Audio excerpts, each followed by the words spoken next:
مینا میں قربانی کا ثواب زیادہ ہے، چنانچہ مینا سے قربانی کا آغاز ہوا ہے، اس لیے مینا میں قربانی کرنے کا ثواب باقی جگہوں کے بالمقابل زیادہ ہے۔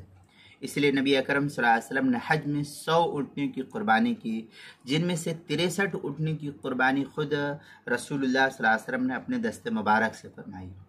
اس کے بعد جو باقی رہ گئے تھے 37، تو باقی کو حضرت علی بن ابی طالب رضی اللہ تعالیٰ عنہ کے سپرد رسول اللہ صلی اللہ علیہ وسلم نے فرما دیا تھا۔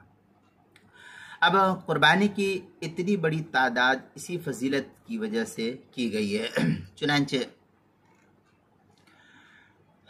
بدائع السرائع میں والدلیل علیہ ما روی ان رسول اللہ صلی اللہ علیہ وسلم ساق 100 بدنہ فنحر منها نیفا و60 بیدہ الشریف۔ اس طریقے کی عبارت جو ہے بدائع السرائع جلد نمبر 5 صفحہ نمبر 79، فصل اما بیان ما یستحب قبل التضحیہ، جو ایچ ایم سعید کراچی کا چھپا ہوا نسخہ، البحر الرائق جلد نمبر 8 صفحہ نمبر 179 پر اس کو نقل کیا، جو ایچ ایم سعید کراچی کا چھپا ہوا نسخہ۔ اب رسول اللہ صلی اللہ علیہ وسلم نے جو 63 اونٹ قربانی کی، وہ اسی فضیلت کے تحت جو ہے آپ صلی اللہ علیہ وسلم نے مینا کے اندر کیا ہے، ورنہ نبی اکرم صلی اللہ علیہ وسلم مدینہ طیبہ میں جو ہے عام طور پر 2 جانوروں کی قربانی کیا کرتے تھے۔